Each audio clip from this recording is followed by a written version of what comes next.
Hello बच्चों, मैं हूं दिनेश सैनी। स्वागत करता हूं आपका इस न्यू कैरियर इंस्टीट्यूट के यूट्यूब चैनल पे। कल अपन ने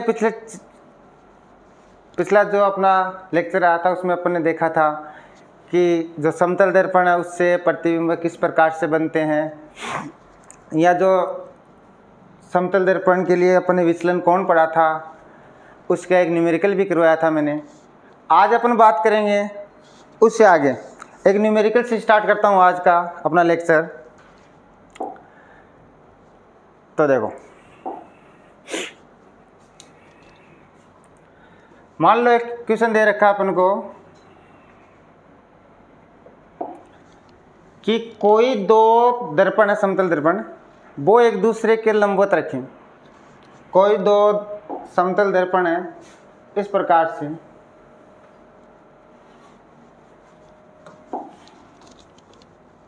कोई दो समतल दर्पण एक दूसरे के लंबवत रखें। ये लो,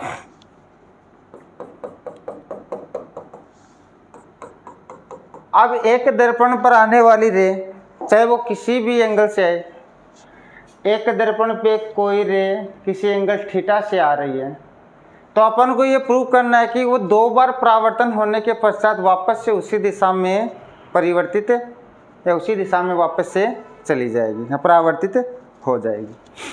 तो देखो, एक रे आई, मान लो इस सरफेस के साथ या इस मिरर के साथ उसने यहाँ थीटा एंगल बनाया। अब जहाँ कोई किरण आती है वहाँ अपन को अभिलंब की आवश्यकता भी होती है। ये अपन ने बना लिया एक अभिलंब, ठीक है।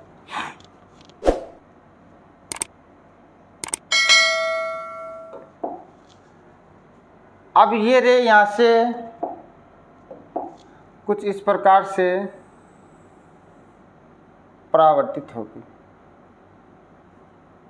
अब यहाँ भी अपन को एक अभिलंब चाहिए, ये बना लिया अपन ने यहाँ का एक अभिलंब। फिर यहाँ से रिफ्लेक्ट होने के बाद वो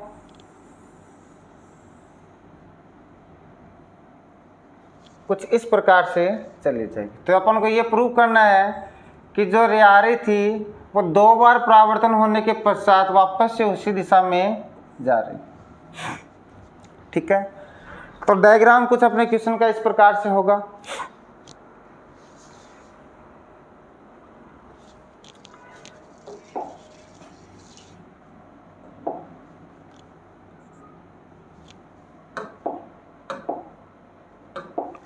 ये वाला एंगल कौन सा, ये यदि अभिलंब के साथ किसी थीटा एंगल से आ रही है तो ये एंगल भी कितना होगा, थीटा। और ये ऊपर वाला एंगल हो जाएगा 90 माइनस का थीटा। ये अभिलंब एक्स डायरेक्शन में, इसलिए इसके लिए मैंने लिख लिया आई कैप। ये अभिलंब वाई डायरेक्शन में, इसलिए इसको मैंने लिख लिया जे कैप। अब ये यदि थीटा है तो ये वाला एंगल भी कितना होगा, थीटा। और ये वाला एंगल भी कितना होगा, थीटा। ये अपना एंगल हो जाएगा 90 माइनस का थीटा। ये 90 माइनस थीटा, तो ये भी 90 माइनस थीटा,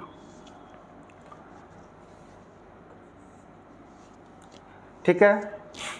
तो देखो, अगर ये जो आने वाली रे है ये यहाँ से विचलित ना होती तो कुछ इस प्रकार से आगे चली जाती। तो इसके लिए अगर मैं विचलन कोण की बात करूँ तो विचलन कोण क्या होगा इसके लिए, ये जो एंगल होगा वो इसके लिए क्या होगा, विचलन कोण डेल्टा 1। अगर इस वाली रे की बात करूँ तो ये अगर यहाँ से परावर्तित ना होती तो कुछ इस प्रकार से सीधी निकल जाती। इसका जो एंगल है वो कुछ इस प्रकार से होगा, ये होगा इसके लिए विचलन कोण, इसको लिख लिया मैंने डेल्टा 2। अब अपन को प्रूव ये करना है कि जो डेल्टा 1 और डेल्टा 2 है वो दोनों 180 डिग्री होगा कि आ ऐसे रही थी जाएगी इसके अपोजिट डायरेक्शन में, अपन को प्रूव करना था। तो अपन कह देंगे कि जो आपतित किरण है वो परावर्तित किरण दोनों एक दूसरे के अपोजिट है। देख लो डायग्राम से अपोजिट हो रहा है, तो इन दोनों का सम भी क्या आना चाहिए, डेल्टा 1 और डेल्टा 2 का सम भी आना चाहिए 180 डिग्री। तो देखते हैं, देखो यहाँ से अपन डेल्टा 1 निकाल लेंगे। तो डेल्टा 1 क्या है, डेल्टा 1 है अपने पास 180 माइनस का 2 थीटा, 180 माइनस का 2 थीटा। ध्यान से देखो, इसको पूरा एंगल बनेगा वो 180 का, 180 में से अपन को ये चाहिए तो थीटा और ये थीटा 2 थीटा मैंने कम कर दिया, तो डेल्टा 1 की वैल्यू आ गई मेरे पास 180 माइनस 2 थीटा। यहाँ के लिए डेल्टा निकाले, डेल्टा 2 निकाले तो देखो पूरा एंगल 180 में से 90 माइनस थीटा और 90 माइनस थीटा ये कम हो रहे, तो यहाँ से मैंने डेल्टा 2 निकाल लिया। डेल्टा 2 कितना आएगा, 180 माइनस का 2 टाइम्स इंटू 90 माइनस थीटा। ठीक है, जब अपन इन दोनों को ऐड करेंगे तो डेल्टा नेट आ जाएगा। डेल्टा नेट के लिए मैंने इस आपको कल बताया था कि डेल्टा नेट होगा एक ही डायरेक्शन में दोनों होंगे, तो डेल्टा 1 प्लस का क्या करेंगे डेल्टा 2, दोनों को ऐड कर लिया। यहाँ से डेल्टा 1 प्लस डेल्टा 2 क्या आएगा, प्लस करेंगे तो डेल्टा नेट आ जाएगा अपने पास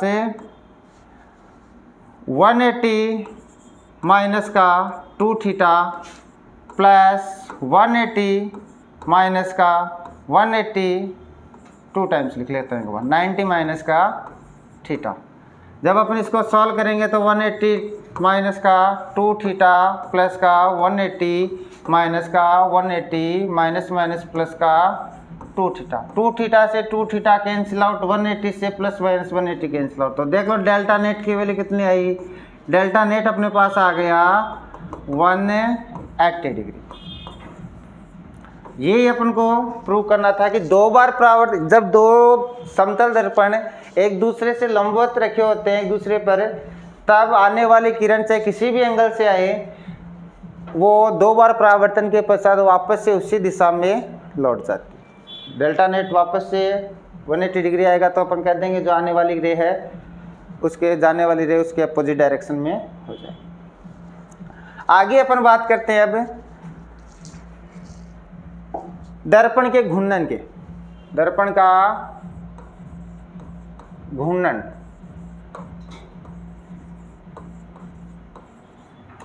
रोटेशनल ऑफ मिरर। जैसे पहले एक मिरर बनाता हूँ, मान लो ये मेरे पास कोई मिरर है, सम प्लेन मिरर, कुछ इस प्रकार से बना लिया मैंने। इस पर कोई रे आ रही है, चाहे वो किसी भी एंगल से हो, कोई रे आई और कुछ इस प्रकार से रिफ्लेक्टेड हो, ये इंसिडेंस रे और ये रिफ्लेक्टेड रे। बीच में अपन ने एक बना लिया अभिलंब, ये। अब ये जो एंगल है आई और ये जो एंगल है आर, ये इंसिडेंस रे आई बोल देता हूँ इसको, उसको आर बोल देता हूँ, रिफ्लेक्टेड रे। अब मैंने क्या किया, मैंने इस मिरर को थोड़ा सा या थीटा डिग्री के एंगल से घुमा लिया। मैंने क्या किया, इस मिरर को थीटा डिग्री के एंगल से घुमा लिया। देखो कुछ इस प्रकार से,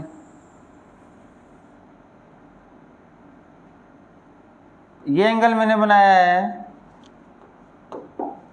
ये एंगल मैंने बना लिया थीटा। थीटा मैंने इस मिरर को नीचे की तरफ में इसको लेके, तो ये जो इंसिडेंस रे वही रहेगी। मैंने क्या किया, इस मिरर को थोड़ा सा थीटा डिग्री एंगल से घुमा लिया। घूर्णन की बात कर रहे हैं, मैंने इस मिरर को घुमाया, घुमाते ही ये जो रिफ्लेक्टेड रे है, ये जो रिफ्लेक्टेड रे है ये यहाँ से पहली वाली रिफ्लेक्टेड रे की तुलना में 2 थीटा डिग्री घूम जाएगी। कितने डिग्री? जब अपन मिरर को थीटा डिग्री से घुमाएंगे तब जो रिफ्लेक्टेड रे है, परावर्तित किरण है, वो 2 थीटा डिग्री घूम जाती है। आगे अपन बात करते हैं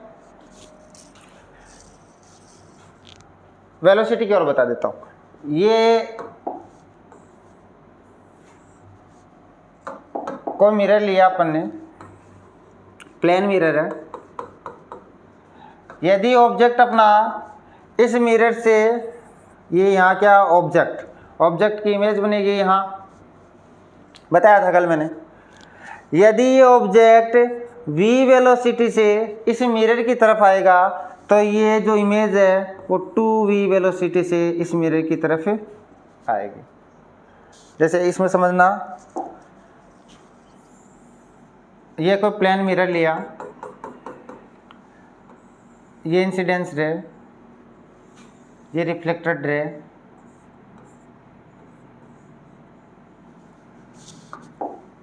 ये आई और ये रिफ्लेक्टेड।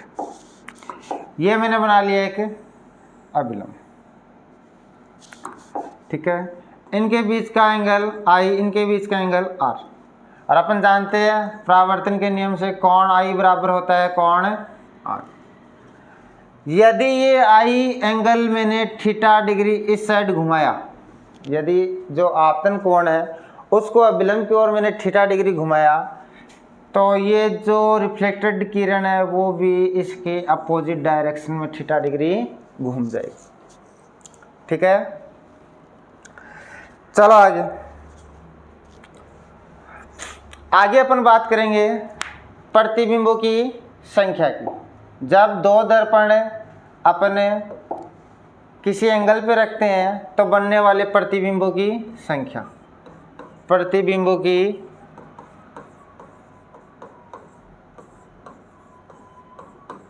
संख्या, नंबर ऑफ इमेज।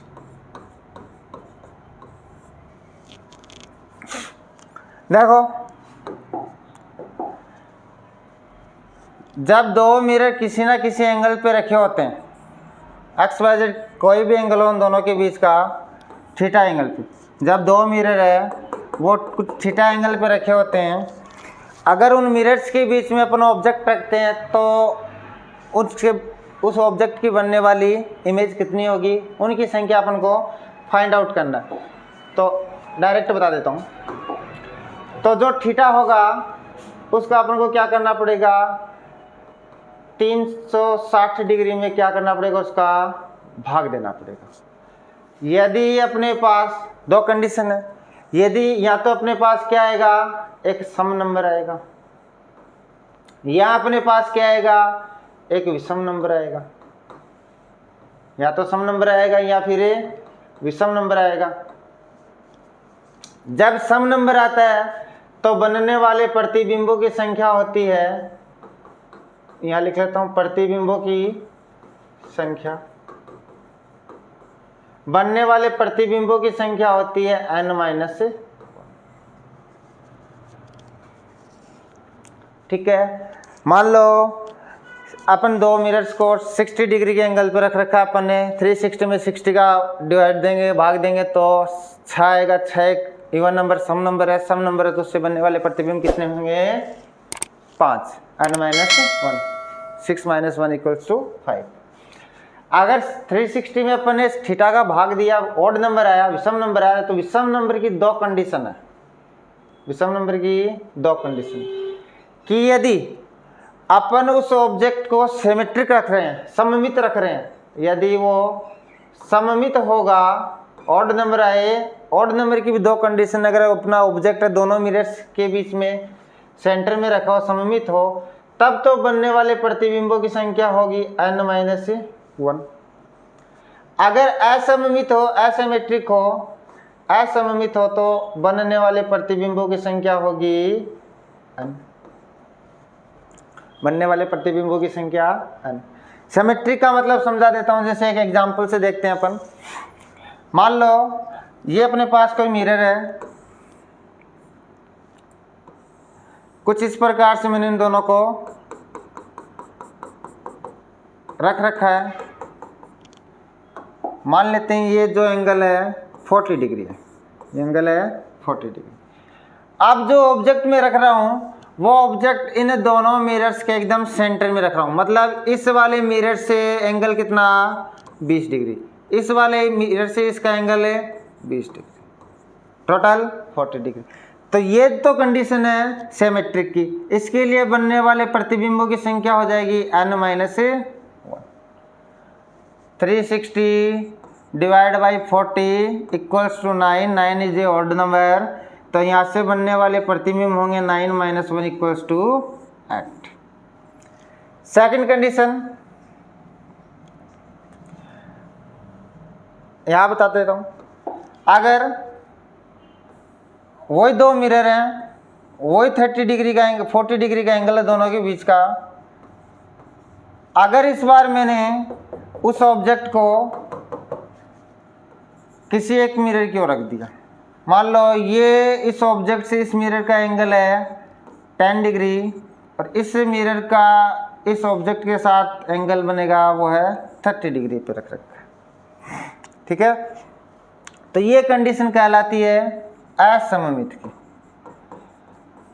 तो यहाँ से बनने वाले एंगल नंबर ऑफ इमेज कितने होंगे? Number of image 360 divide by वही 40 डिग्री इक्वल्स टू 9। तो बनने वाले प्रतिबिंबों की संख्या n के बराबर होगी, मतलब यहाँ से जो प्रतिबिंब बनेंगे वो सारे पूरे के पूरे 9 बनेंगे। जैसे एक क्वेश्चन और करवाता हूँ। मान लो एक बिंब है, एक बिंब को दो दर्पणों के मध्य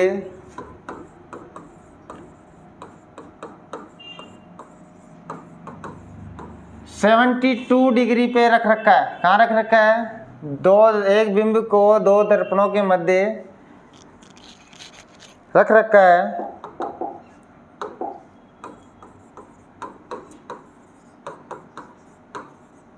दोनों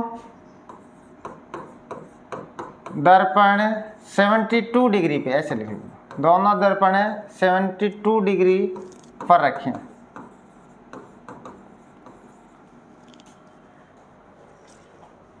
पहली कंडीशन, एक तो सिमेट्रिक की, सममित की क्या कंडीशन होगी,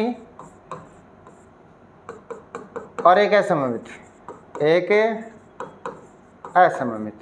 सममित के लिए दोनों मिरर से जो अपना ऑब्जेक्ट है वो 36 डिग्री पे होना चाहिए, तब तो सिमेट्रिक। या वो 42 30 कोई भी बना लो आप, जैसे अपने अकॉर्डिंग। असममित मतलब दोनों एंगल बराबर नहीं, सेंटर में नहीं है, एंगल दोनों की वैल्यू बराबर नहीं है, ये असममित।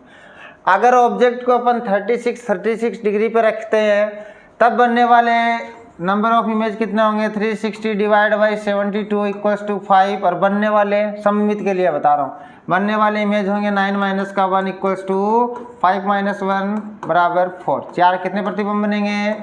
4 प्रतिबिंब बनेंगे।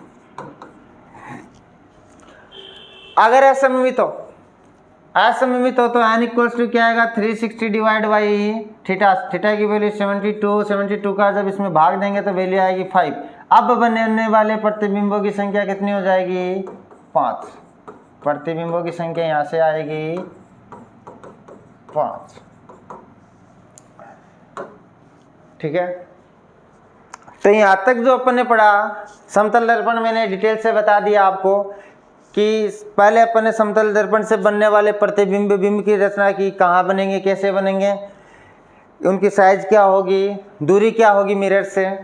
उसके बाद मैंने विचलन कोण बताया, और उसके बाद में मैंने आज आपको जो प्रतिबिंबों की संख्या समतल दर्पण से बनने वाले उनकी नंबरों की संख्या काउंट करना बता दिया, निकालना बता दिया अच्छे से। डाउट हो तो नीचे कमेंट बॉक्स में कमेंट कर देना। आगे मैं अब आपको पढ़ाऊंगा या जो बताने वाला हूँ वो है गोलीय दर्पण, सेकंड पार्ट। इस मिरर का सेकंड पार्ट, गोलीय दर्पण। अब देखो नाम क्या है इसका? गोलीय दर्पण। तो कैसा होगा? मतलब एक गोला सा होगा मतलब एक गोला सा होगा, ये गोला है। अब मैंने क्या किया, इस दर्पण को, या जो अपन ने गोला लिया है, इस गोले को काट लिया, ये लो, कुछ इस प्रकार से। दोनों ओर से काट लिया, काट लिया, काट लिया। तो बनने वाली इमेज कैसी होगी? देखो बनने वाली इमेज अपने पास कुछ इस प्रकार की होगी। एक तो आएगा अपने पास, ये ऐसे बना रहा हूँ, ये वाला जो भाग है वो तो मैंने यहाँ बना लिया, ये वाला भाग है उसको मैंने यहाँ बना लिया, कोई दिक्कत नहीं। एक पार्ट के तो अपन कर देंगे बाहर की तरफ पॉलिश, एक पार्ट के हो जाएगी इस अंदर धसे हुए भाग पर पॉलिश। ये जो बाहर जब अपन पॉलिश करते हैं तो बनने वाला जो दर्पण होता है उसको अपन कहते हैं अवतल दर्पण। ये जब अंदर वाले भाग पर अपन पॉलिश करते हैं तो इसको कहते हैं अपन उत्तल दर्पण, कॉन्वेक्स मिरर। ये कॉनकेव मिरर। अब जो ये अवतल दर्पण होता है ये क्या काम करता है? ये जो इस पर आने वाली रे है उन आने वाली रे को जैसे इस मिरर पे आई, यहाँ टकराई, टकराने के बाद यहाँ से रे आई, टकराने के बाद तो अवतल दर्पण का क्या काम है? जो रे आ रही हैं उनको एक जगह करना, उनका समूह बनाना। तो अवतल दर्पण को क्या क्या बोल सकते हैं अपन? अभिसारी दर्पण भी बोल सकते हैं, क्योंकि इसका काम क्या, जो किरणें इस पर आपतित होती है ये परावर्तित करने के बाद उन सबको एक जगह कर देता है। इसी प्रकार अपन उत्तल दर्पण की बात करते हैं तो उत्तल दर्पण पे कोई रे मान लो इस प्रकार से आई, आने के बाद ये क्या करेगा? यहाँ टकराने के बाद ये रे कुछ इस प्रकार से भेज देगा। एक रे ऐसे आई, आने के बाद क्या करेगा? इसको कुछ इस प्रकार से भेज देगा। मतलब ये क्या कर रहा है? किरणों को टकराने के पश्चात किरणों को फैला रहा है, फैला रहा तो इसको बोलते हैं अपसारी दर्पण, दूसरा नाम।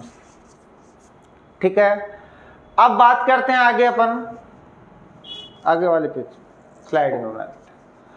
जैसे अपन ने अभी अभी एक गोला लिया था, वापस से ड्रॉ कर रहा हूँ उस गोले को। मान लो ये इस गोले का केंद्र। अब अपन मिरर्स में पढ़ते हैं, एक तो सबसे पहले वक्रता केंद्र, वक्रता केंद्र।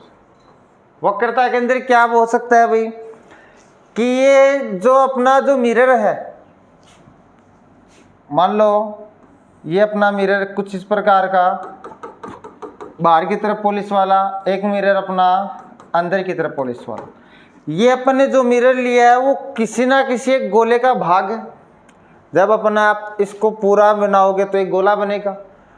अब ये जिस गोले का भाग है उस गोले का जो केंद्र है उस केंद्र को क्या कहेंगे अपन? वक्रता केंद्र सी, सेंटर ऑफ कर्वेचर।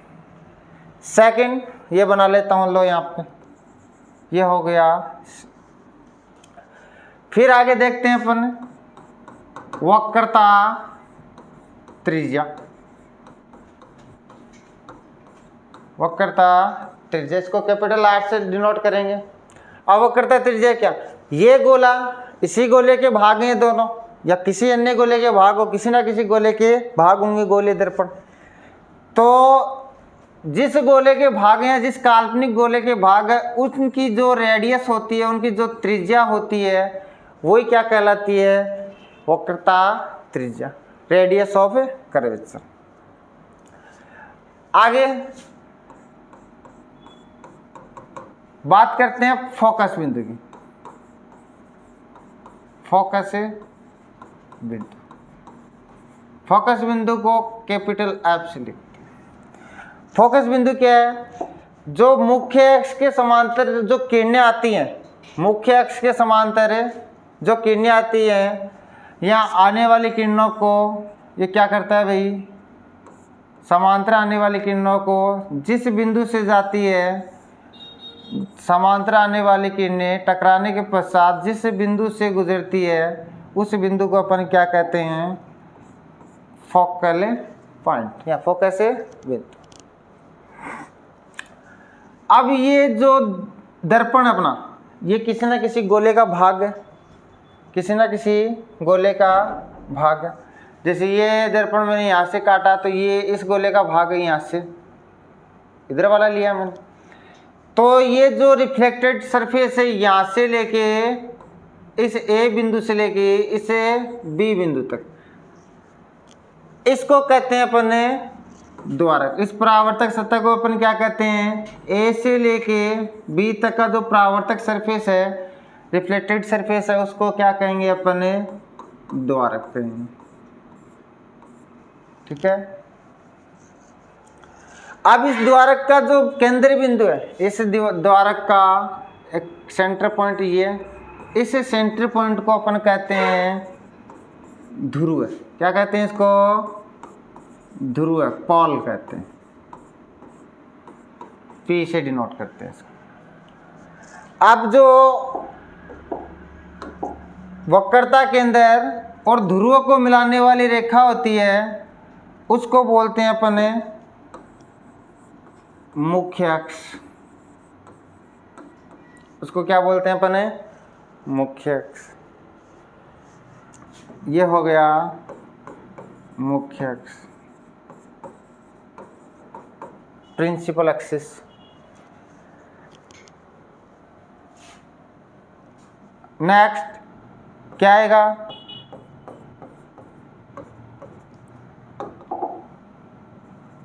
एक होता है फोकल या फोकस लंबाई, दूरी। फोकस लंबाई को अपन किसे डिनोट करते हैं, स्मॉल एफ से। जो फोकस बिंदु लिया था अपन ने, उस फोकस बिंदु से ध्रुव के बीच की जो डिस्टेंस होती है, ये वाली फोकस बिंदु से ध्रुव के बीच की जो डिस्टेंस होती है, उसको अपन क्या कहते हैं, फोकस लंबाई।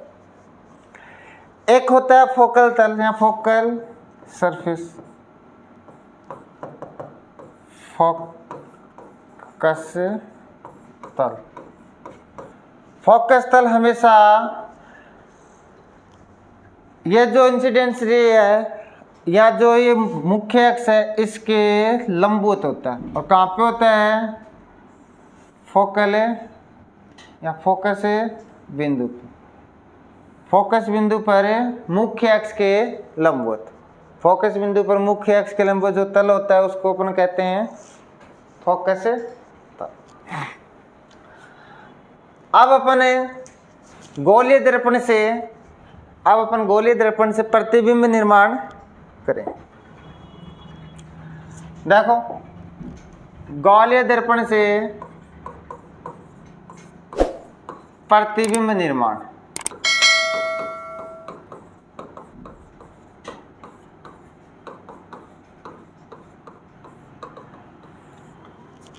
अपन ने दो दर्पण पढ़े हैं। एक तो दोनों के लिए बता रहा हूँ साथ साथ ही, एक पर तो अंदर की साइड पॉलिश की थी अपन ने, एक पर बाहर की साइड पॉलिश की थी।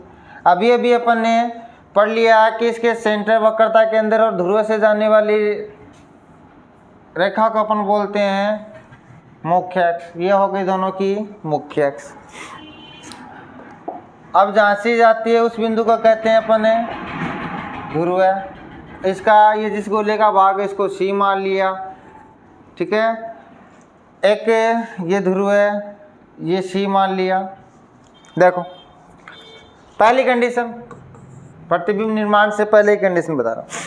अब जो ये मुख्य अक्ष के समांतर, पहली कंडीशन बोल रहा हूँ, यदि मुख्य अक्ष के समांतर कोई किरणें आ रही हैं, यदि मुख्य अक्ष के समांतर, ये मुख्य अक्ष के समांतर, तो टकराने के बाद ये जो किरणें होती है वो हमेशा फोकस से जाती है। कहाँ से जाती है, फोकस से बिंदु से। इसमें आ जाओ, मुख्य अक्ष के समांतर कोई किरण आई, टकराने के पश्चात कहाँ से जाएगी, ये इसका फोकस बिंदु यहाँ बना रहा हूँ। टकराने के पश्चात कुछ इस प्रकार से निकल जाएगी, क्योंकि ये क्या करता है, किरणों को फैला रहा है। अब ये किरणें फोकस से नहीं जा रही, लेकिन ये अपन को फोकस से जाती हुई प्रतीत हो रही है। कॉन्वेक्स मिरर होता है उसमें फोकल से जाती हुई अपन को प्रतीत होती है। नेक्स्ट कंडीशन, पहली कंडीशन जो मुख्य अक्ष के समांतर है किरणें वो कहाँ से जाएंगी, फोकस से, या फोकस से जाती हुई प्रतीत होगी। सेकंड, वही मिरर लिया मैंने,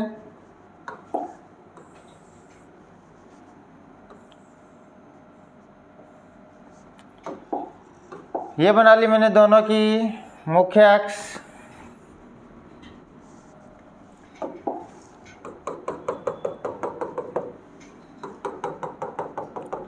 ये हो गया इनका ध्रुव सी एफ,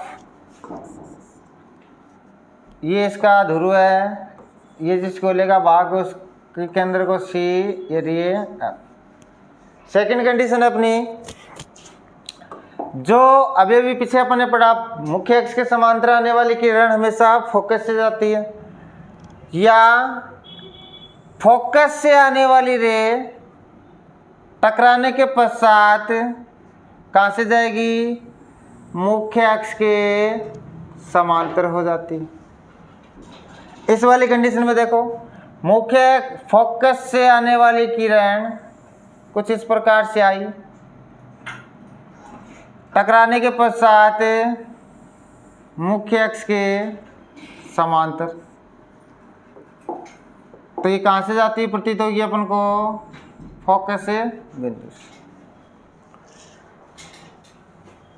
फोकस बिंदु से आती नजर आ रही है। नेक्स्ट कंडीशन,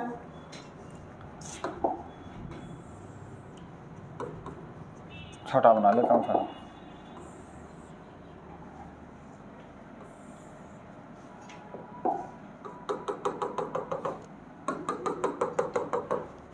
ये बना लिया अपन इनकी मुख्य अक्ष।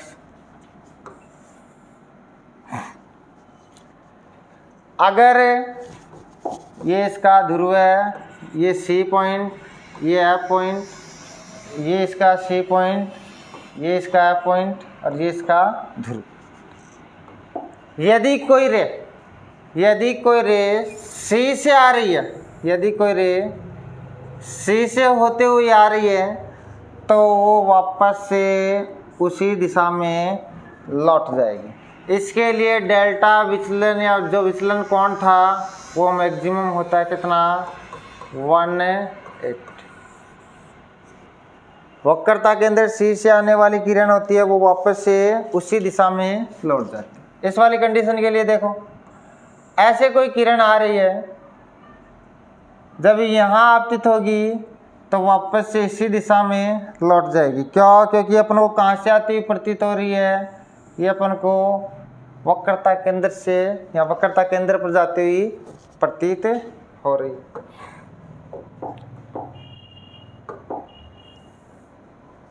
देखो आगे एक और बता देता हूँ,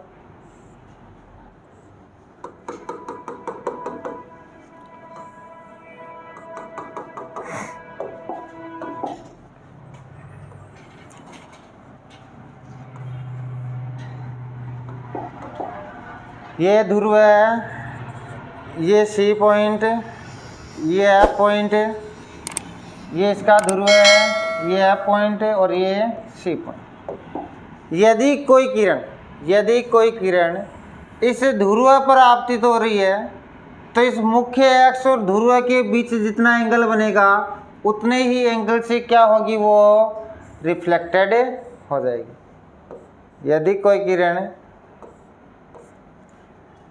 मुख्य अक्ष के साथ कोई ना कोई एंगल बना के ध्रुव पे आपतित हो रही है तो उतने ही कोण से ध्रुव से क्या हो जाएगी, परावर्तित हो जाएगी। इस वाली कंडीशन में कोई रे इस प्रकार से आई, इस मुख्य अक्ष के साथ एंगल बनाया थीटा, तो यहाँ से जाने के बाद भी एंगल कितना बनेगा, थीटा।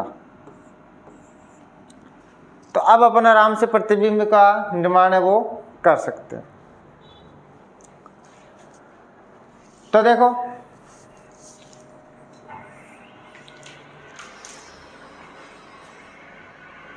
अब मैं आपको बता देता हूँ, जो उत्तल दर्पण है, जो अवतल दर्पण लिया था अपन ने, उसके लिए तो कितनी कंडीशन बनती है? प्रतिबिंब बनाने के लिए जो अवतल दर्पण उत्तल दर्पण है उसके लिए कितनी कंडीशन बनती है? देखो मैं ड्रॉ कर रहा हूँ। ये हो गया इसका F पॉइंट, ये हो गया इसका C पॉइंट, ये हो गया इसका P पॉइंट, ये इसका P पॉइंट, ये इसका F पॉइंट, ये इसका C पॉइंट। अब देखो या तो अपने पास जो ऑब्जेक्ट है अपन कहाँ रखें? पहली कंडीशन तो है अपन ऑब्जेक्ट को कहाँ रखें? अनंत पर रखें। पहली कंडीशन कहाँ है? ऑब्जेक्ट को कहाँ पे रखें अपन? अनंत पर रखें। इसके लिए भी पहली कंडीशन कहाँ होगी? ऑब्जेक्ट को कहाँ रखें अपन?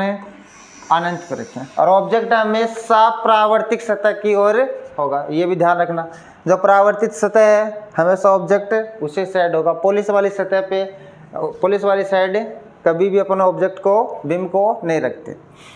सेकंड कंडीशन देखो, उसको कहाँ रख सकते हैं अपन? सी से परे रख सकते हैं। कहाँ रख सकते हैं? सी से परे। ये सेकंड कंडीशन हो गई। थर्ड कंडीशन उसको अपन ने कहाँ रखा? सी पे रखा। ऑब्जेक्ट को कहाँ रखा? सी पे रखा। फोर्थ कंडीशन उसको ऑब्जेक्ट को कहाँ रखा अपन ने? सी और एफ के बीच। फिफ्थ कंडीशन ऑब्जेक्ट को कहाँ उठा रहे? एफ पे ले आए। और लास्ट सिक्स कंडीशन ऑब्जेक्ट को कहाँ ले आए अपन? एफ और पी के बीच। इस वाली कंडीशन के लिए पहली तो अनंत पे, और सेकंड कहाँ रखेंगे? कहीं भी रख लो, अनंत और पी के बीच आएगा। और इसमें एफ और सी तो इसमें है नहीं। तो ये जब अपन गोलीय दर्पण पढ़ेंगे तो 6 कंडीशन इसकी, 2 इसकी, 8 कंडीशन के अपन प्रतिबिंब निर्माण सीखेंगे। पहला बनेगा अनंत पे, इसके लिए दूसरा कहाँ बनेगा? दूसरा बनाएंगे अपन सी से परे, तीसरा सी पर, चौथा सी व एफ के मध्य, पांचवा बनेगा एफ पर, और छठा बनेगा, छठा बना लेंगे अपन एफ व पी के मध्य। इसके लिए एक तो अनंत पे बनेगा, दूसरा अनंत और अनंत व पी के मध्य। और तो कोई बिंदु है ही नहीं। तो प्रतिबिंब निर्माण अपन अगली क्लास में सीखेंगे। आज के लिए इतना ही। धन्यवाद।